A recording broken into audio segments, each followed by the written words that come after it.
Hey everyone, so glad you can join us today. We just finished church. It was an incredible service. I want to give you a short recap about what we talked about today. So Philippians chapter 2 verses 1 through 4 says, "Therefore, if you have any encouragement from being united with Christ, any comfort from his love, any common sharing in the Spirit, any tenderness or compassion, then make my joy complete by being like-minded, having the same love, being one in spirit, one in mind. Do nothing out of selfish ambition or vain conceit. Rather, in humility, value others above yourself, not looking to your own interests, but each of you to the interest of others."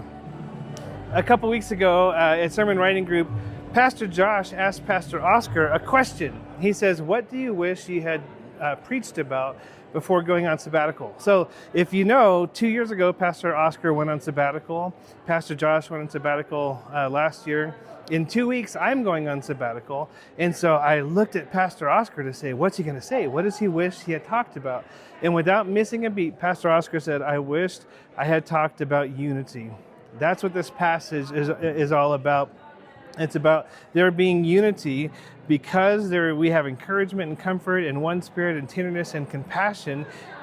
Paul says to make his joy complete in verse 2 by being like-minded. He doesn't say have the same opinions, share the same culture, have the same language, have the same preferences. He doesn't say you all need to think and believe identical. What he says is you need to have the same love. That's love each other like Jesus. You need to be one in spirit. That's to allow the Holy Spirit to lead. I use the analogy today of like the Holy Spirit sewing our hearts together and bringing us together and making something beautiful out of a community.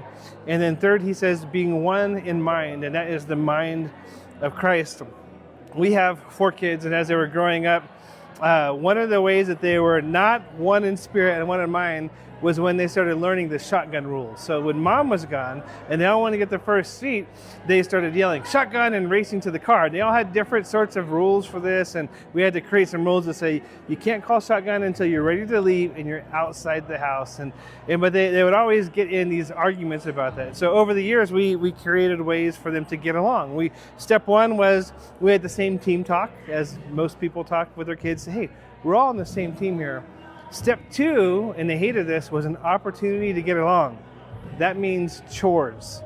And so we would say, since you're not on the same team, we want to give you an opportunity to get along and be on the same team by doing chores together. If they continued fighting, we would put one of my shirts on them, and I had written on a permanent marker, it says, "Get along."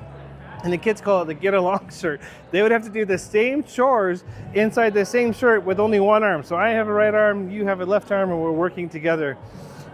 Paul is talking about people getting along. We don't need a shirt to get along. We need to get along.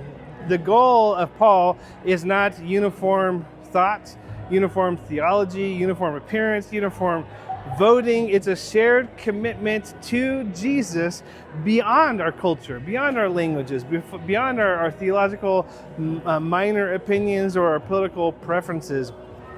In our church, this is a big deal because we're a diverse church also. So anybody can get along when you're with people who are just like you, but it takes something special, the Holy Spirit, the mind of Christ, to get along with people and to be united with people who are very different from you.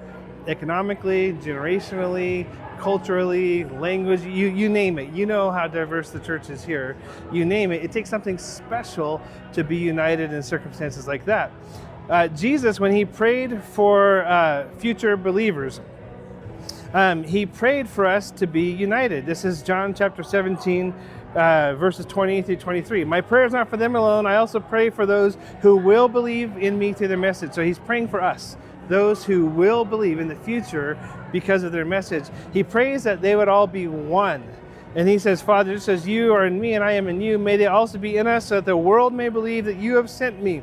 He goes on to say the same thing over and over. He says, be brought together in complete unity. And he says the reason why we need to be completely unified is because that becomes the proof that Jesus is Lord. So if you don't know, I'm going on sabbatical in a couple of weeks. A sabbatical is an uncompromised place of rest. There's no ministry, it's just rest. I'm going to spend some time writing a book and doing some reading. But during that time where I'm gone, my goal for our church is for our church to make my joy complete. So you see all this. I say, church, make my joy complete by being united.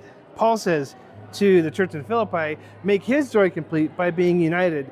Jesus prays for all of the people that were there and all the people who would believe in him, that they would make his joy complete by being united. Unity is a very, very important part of us being visible evidence of God's love to this world. They need to be able to look at us and to see our uncommon unity despite difference, and be able to look at us and say, that's proof that Jesus is Lord. So grateful that you joined us today. We will see you next week.